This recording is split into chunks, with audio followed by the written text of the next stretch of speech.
All right, let's go to the Google event. I just had it, so let's see what's good. I'm gonna start with the Pixel Buds Pro because maybe you're in the market for a new pair of Bluetooth earbuds, and maybe you're eyeing the Pixel Buds Pro. So I'm not gonna cover it too in depth. If you want to know details like sound quality, ANC level, etc., then there are other tech reviewers who went more in depth with these. But I'm just gonna say that these are basically the Google equivalent of the AirPods from Apple. So they kind of cost similarly, even with the Type C AirPods. Pretty much, if you have a Pixel, then these are fine.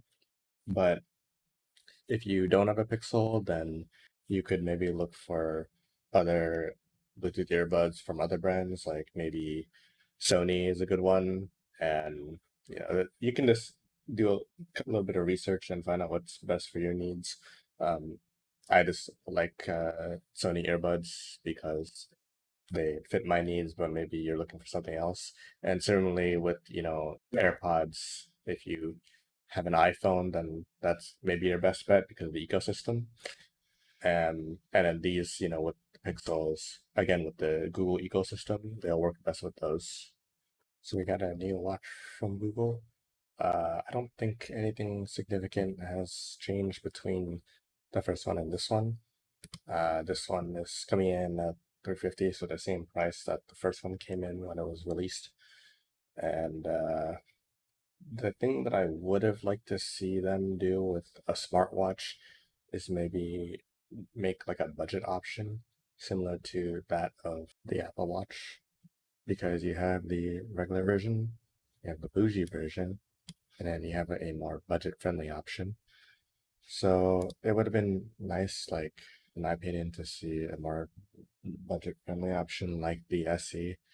But I realize that I'm kind of asking this from a company that is now making their phones as much as iPhones, are like roughly around the same price. So I guess it's a bit much to expect them to make a watch that's a little bit more affordable. But anyway, there were barely any changes made between the original one and this one. But honestly, if you're looking for a smartwatch that's more compatible with the Pixel phone and you don't want to pay 350 for the two, then you can just get the first Pixel watch, which is a little bit cheaper. The price kind of fluctuates a lot for it because it's a bit old, and most people might be getting the second one. And the holiday season, it might even get cheaper than this. So, maybe you get lucky, but if you're looking for something that does function identically to the Generation 2, but you don't want to pay the full price, then you can just get the first generation. Let's move on to the Pixel phones. So this year we have the Pixel 8 Pro and the Pixel 8, which costs $1,000 and $700 respectively. So the big deal with Pixel phones for pretty much ever is that they have really good cameras, and maybe on other categories they fall short. So if you're only going to be taking photos and videos on a phone, then you can consider these. And if you want to look at camera tests and whatnot, then you can just search up YouTube Pixel camera tests, because there are so many people that just do tests, all kinds of tests on the Pixel cameras. I'm going to focus more on the areas where the Pixel phones came out short. The first controversial topic with Pixel's battery life. So every Pixel phone after the 5A has Google's own processor. So they've kind of been a mixed bag in terms of battery life ever since the 6 all the way to the 8. And the 8 is, I think, not really an exception. The thing that has helped most people, it seems, with battery life from the 6 to the 8 is Android 14. And even for myself, because I have a 5A and 14 helped a little bit. But if you're looking for a phone for the sake of having the best battery life possible, then maybe the Pixel is not the best one to get.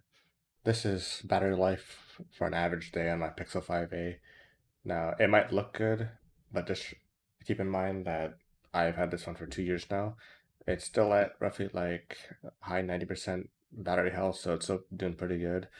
But this is the last Pixel phone that uses the Snapdragon chip. So all the ones made after this use the Google Tensor chip, which is based on Exynos and yada yada yada. But the whole point is that the phones that use Tensor chips, so anything after the 5A, are known for being not the most efficient. So you'll see a lot of people have battery life problems on their Pixel 7, 8, 6, whatever. And the reason why that is pretty much just because of the processor.